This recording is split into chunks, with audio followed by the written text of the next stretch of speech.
Okay, good day mga ka-Airsoft, good day mga ka-Bigman. Hello po sa inyong lahat mga ka-Airsoft na magandang araw po ng Martes ng hapon. So, nakita niyo yung unit natin, napakaliit, no? Request po ito ng ating ka-Airsoft na si Madam Sheila Hernandez of San Fernando, La Union. Mga ka-Airsoft, makikita niyo to, this is an M4 rifle pero converted, pinutol, no? So, wala po siyang buttstock. Ang silbi nito is para maiksi. Parang pistol lang siya, kaya lang syempre with the power of rifle. Okay, napakaganda ng unit ito. First time in the history of Bigman na meron kaming ilalabas na ganito. Actually mga ka-Airsoft, ilang piraso lang po ito. Meron lang po tayong 4 na piraso lang po nito, no? Ngayon, mabibili itong isa, so it means meron na lang 3. Napakaganda mga ka-Airsoft, tignan nyo. Number 1, ito, pinapasok dito yung battery. So, by the way, no, pakita ko muna sa inyo. Look at the muzzle.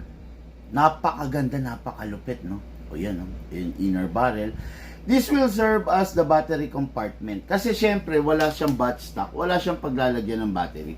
Ngayon, ito yung magsiserve ng battery compartment niya. Ayan. Makikita nyo, pasok natin dito. Dali, ha? Ayan. Lang natin. Plug natin. Ayan na. Okay, ayan. So, nakatago siya rito. Malinis ang dating niya, disenteng-disente. Okay, makikita nyo. Tapos, what is good and special about this? Ayan ha. Tignan nyo yung magazine, ang liit lang. This is the conventional M4 magazine. Ito. Then, ito yung magazine niya. Ang liit lang, ayan lang. Okay? Pero, pwede nyo pa rin namang kabitan ng regular magazine. Depende sa inyo kung gusto nyo pang ratratan, kung gusto nyo pang talagang ratratan na firing, pwede naman po. Okay, pakita ko muna sa inyo. So, ito yung magazine, fit yan. Nasa sayo, no? Nasa sayo kung paano gusto mo. Pero kung gusto mong yung original niya, liit lang, oh. Di ba? Napakaganda niyan, napakaganda. Fit na fit to sa mga bata, sa mga kababaihan. Okay? Si Madam Sheila Hernandez ay may asawang seaman. Yung mismong asawa niyang seaman ang nagbigay ng number sa atin. So, sabi ng asawa niyang seaman, Bigman,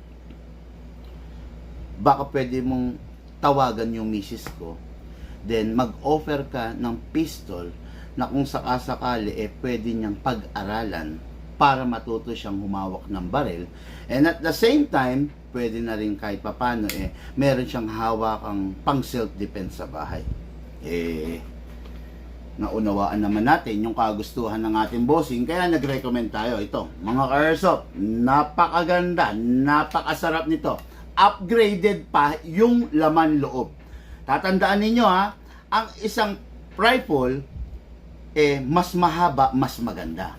Ngayon, puzzle sa akin, paano ko naman papalakasin yung ganito kaiksing rifle? Pero sa awat tulong ng Panginoon, nagawa natin yan. Okay, so this rifle naka-load na yung battery. So pag i-charge dyan na rin, no? So I think the battery is Tamiya plug. Okay, pag i-charge dyan mo na rin siya i-charge. Napakaganda ng unit Fire natin, single fire, rapid fire. What is good and special about this? Rifle siya na parang pistol dahil sa size. Ayun, makikita nyo ha, halos 2 dangkal ko lang. Isang dangkal, ayan, isa, 2. Wala pa nga 2 oh. Ayan kung i-stretch ko yung daliri ko, isa, 2. Wala pang 2 dangkal, no? So, meron siyang single fire, syempre, ito. Ayan, single fire, meron siyang rapid fire. O, ayan, di ba? O, ayan. Kaya, napakaganda nito. Napakalupit nitong unit na to. Ngayon, loadan natin ito yung kasi yung original magazine niya. Maliit lang. So, loadan natin ito. Lagyan natin ng .20 kasi gusto natin maipakita yung chrono test na ginawa nating upgrade, no? Mga Airsoft, tapatin ko kayo, ang FPS nito kanina is 320 FPS lang. Kasi dahil sobrang iksi nga niya. Okay? from 320 FPS, tignan natin kung ilan yung nagawa na FPS ng inyong lingkod. Okay, pakita ko sa inyo. Excited ako rito sa unit na to, sa totoo lang. Natutuwa po ako rito, no? Tignan natin. Siyempre, 0.20 grams, then chrono natin. Ayan, chrono, i-ready natin. Okay, ngayon, pasok natin to. Firing, single fire. 438 FPS. 434 FPS. 432 FPS. 433 FPS. Grabe natutuwa ako. Nakukulitan ako rito sa unit na to kasi napakaliit lang pero napakatikas niya. Okay? Firing tayo mga airsoft. Firing. Ayan ha, makikita nyo, napakaganda niya. Firing, single fire. Ito pala. Okay. Tapos napakaganda pa nito pag singit. Firing. Rapid fire.